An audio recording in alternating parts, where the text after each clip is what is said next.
Welcome to the deep dive. We unpack compelling ideas, delivering the insights you need to stay truly informed. Today, we're diving into a challenge, really, that resonates across education.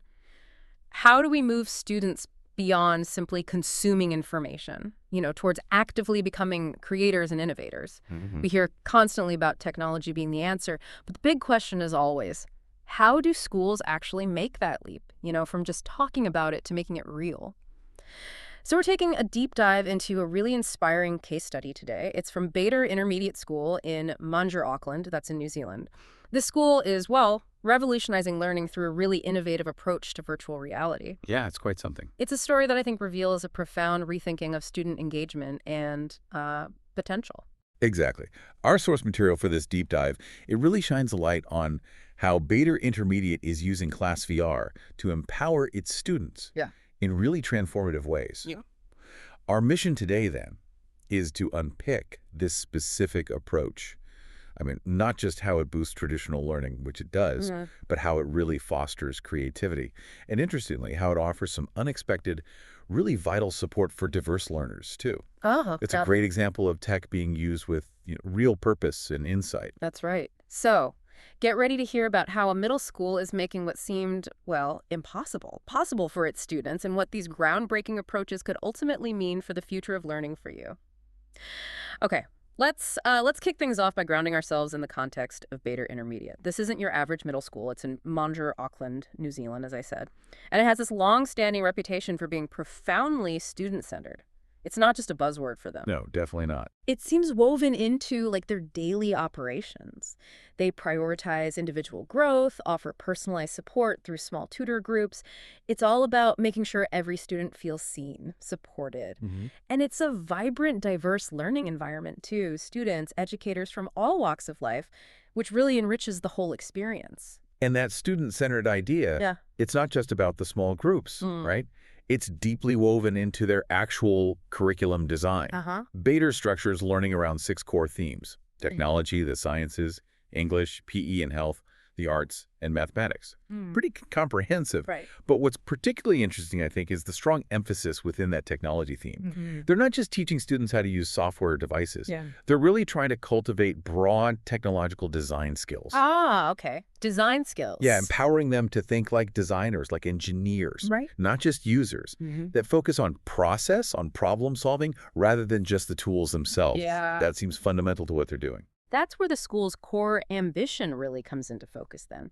Empowering students to become creators of technology, not just passive consumers. Exactly. So it wasn't just about giving them cool, immersive VR things to watch. The vision was, well, much bigger. It was about equipping them with the skills, the confidence to actually design and build their own VR content. That's a huge shift. It really is. It's a fundamental change in teaching approach, moving from just receiving information to actively building knowledge. So with a goal like that, finding the right tech partner must have been, well, critical. Brent Julius, he's the technology head of department there, actively looked for solutions. He even went to EduTech in Melbourne for this. Right, putting in the legwork. Yeah, and he mentioned that while there were tons of AR and VR options out there, after lots of demos, lots of talks, ClassVR stood out. He actually called it the only solution designed specifically for education. That's a key distinction. It is. It wasn't just consumer VR adapted for schools, it was built for the classroom, with classroom needs in mind from the start. And it wasn't just Brent acting alone either. The source material really emphasizes how collaborative this whole thing was. Principal Jerry Lupep, the school's board of trustees, they were essential. Providing that institutional backing, the funding, you need that to make big projects happen. Absolutely. Top-level support is crucial. And just as crucial was Millie Murphy. She's a school dean and the media design lead.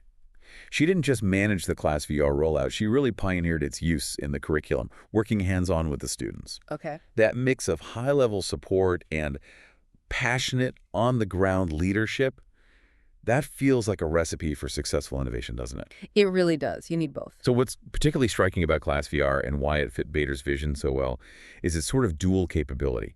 It was described as ideal for their aim. Let students consume information first, then design and create their own stuff. Right. Consume, then create. Yeah. The platform comes loaded with thousands of curriculum-aligned resources. Virtual field trips, historical scenes, science simulations. Great for immersive learning. Okay, so the consume part is covered. Exactly. But crucially, it also allows for uploading custom AR or VR content seamlessly. And that capability for both consumption and, more importantly, creation, that's where the magic really happened for Bader. And this focus on creation, it led them to a really important integration, right? The source talks about CoSpaces. That's a platform known for making coding and 3D design pretty accessible, even for younger kids. Uses block-based programming. Very intuitive. And the tight integration between ClassVR and CoSpaces was, for Bader, described as a definite game changer. Yeah. Brent Julius put it really powerfully. He said, students are more regularly living in virtual spaces. Being able to create our own VR content, then test and explore it in ClassVR has been phenomenal. Phenomenal. That's strong. It really is. It's not just about seeing virtual worlds. It's about building your own from scratch and then stepping right inside them. Exactly. And what's key here is CoSpaces let students quickly build things, virtual environments, stories, simple games using drag and drop or visual coding. It makes complex design accessible. Right. Takes away some of the intimidation factor. Totally. Then the ClassVR headsets aren't just passive viewers. They have this dedicated content delivery system.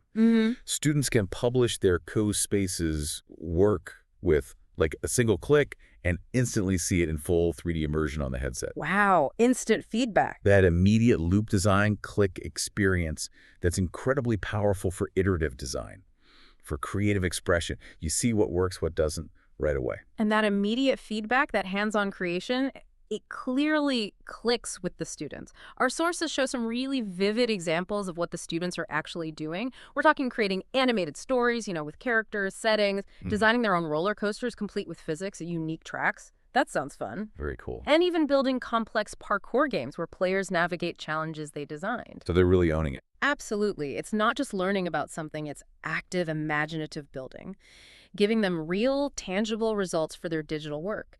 And the school itself summed up the impact with this incredibly powerful line. ClassVR has really opened up the learning potential with technology, giving students the tools that make the impossible possible. That phrase, impossible, possible, it really captures it, doesn't it? It does. Breaking down barriers, expanding what students think they can achieve. And connecting this to the wider picture, ClassVR at Bader isn't just used in isolation. It's strategically integrated within their media design specialist classroom, used alongside other, cutting-edge tech. Like what? Things like Photoshop for image work, laser cutters for making physical prototypes, 3D printers to bring digital designs into the real world. Wow, so a whole suite of tools. Exactly. It's this comprehensive tech ecosystem. It helps students develop genuinely advanced, transferable design and engineering skills, and that builds confidence that goes way beyond just VR. It's preparing them for, future-focused careers. And the vision doesn't stop in that specialist classroom, does it? Brent wants to take these advanced skills and bridge them into core subjects. Yeah, that's the next level. He's already experimenting, for example, with using VR in literacy to, really boost descriptive writing. How would that work? Well, imagine creating your own immersive VR scene, a fantasy forest maybe, or a busy city street you designed yourself, and then using that self-made experience as the inspiration for incredibly vivid, detailed, really personal writing. Ah, I see. So the VR becomes the prompt, essentially. Exactly. Taking specialist tech skills and making them deeply relevant across the whole curriculum. Now, shifting gears a bit, perhaps one of the most remarkable outcomes, maybe even unexpected, has been the effect on Bader's neurodiverse learners. The source material specifically points to an increased level of engagement with this group. Right. Which, as any teacher knows, can be a real challenge in standard classroom settings. That finding alone is pretty powerful. And there's a specific anecdote that really illustrates this, isn't there? The school has 2 students diagnosed at the extreme end of autism. Apparently, these students often resist going to other classes. They find the traditional classroom maybe overwhelming or just disengaging. Understandable. Yet in the media design classroom, where ClassVR is central, their attendance is consistently high. And not just attendance, their engagement is described as full and sustained for the whole session. That's incredible. A really significant shift. It's deeply moving, actually, thinking about their access to learning being unlocked like that. So the big question is why? Why does this work so well for these particular students? The source suggests it's this unique mix of agency and controlled immersion. Agency and controlled immersion. For these students, being able to build and then step into their own virtual world, it offers this profound sense of predictability, of control. qualities that are often missing in a busy, stimulating classroom. Right, it filters out the noise. Exactly. VR can effectively screen out overwhelming external sensory stuff, lets them focus purely on the task. Yeah. The headset itself kind of creates this personal, safe bubble. They can engage on their own terms, free from maybe sensory overload or social pressures that might normally cause them to withdraw. A safe space for exploration and expression. Precisely. And this links directly back to Millie Murphy's core mission, the media design lead we mentioned. She says, "My key focus is to help our students explore, discover, and master their talents and creativity." And she specifically reiterates that the ClassVR headsets and the whole design process around them have had a profound effect on our neurodiverse learners, in particular their increased levels of engagement. So it's not just a side benefit, it's a recognized intentional outcome. Exactly. It's about empowering these students using a method that genuinely fits their learning needs and preferences. Yeah. It's really inspiring stuff. And to hear that Bader's ClassVR journey has only just started, Yeah, the source makes that clear. they've achieved so much already, but their future plans sound just as ambitious. Definitely. Building on these successes, their next steps look really interesting. They plan to integrate the AR Merge Cube. The Merge Cube, what's that? It's this clever foam cube with unique patterns on each side. When you view it through a device running a compatible app, or in this case maybe through the ClassVR headset in a pass-through mode, it acts as a marker to display 3D augmented reality objects. You can hold a virtual object in your hand, essentially. Oh, wow. So bridging physical and virtual. Exactly. Students could view a 3D model on the headset, then physically hold and rotate the Merge Cube to examine that virtual object from all angles. It makes abstract digital models feel more tangible, more interactive, turns it into experiential learning. Very cool. And Millie Murphy sounds really excited about pushing these boundaries further. She said, "We are blown away by our progress in such a short space of time. Next step is for us to engage with the additional professional development that's available locally." That commitment to ongoing learning, to adapting, that's clearly key to their success, isn't it? It absolutely has to be. Constant evolution. And zooming out again, their big goal isn't just keeping this tech in the specialist classroom.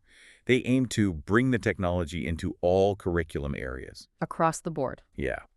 This full integration plan comes from discovering that ClassVR offers so many benefits to all our learners. It makes it a really versatile tool for, science, history, art, potentially anywhere. Okay, so wrapping things up.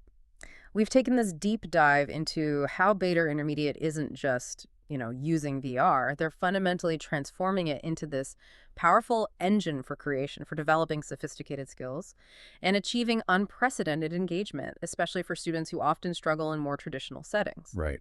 This case study really hammers home that technology's true potential in education isn't just what students can passively consume. The real power is in what they can create. It's about giving them the tools, yes, but also the agency to design their own realities, solve problems proactively, and ultimately to explore and discover their own talents in ways we couldn't have imagined before. So here's something to think about. Consider this.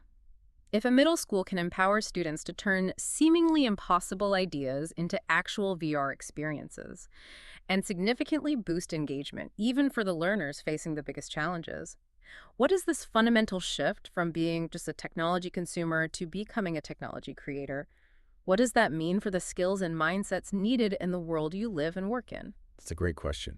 And what other impossible things could this kind of approach unlock? Not just in schools, but maybe in other fields entirely. We'll leave you with that thought to ponder.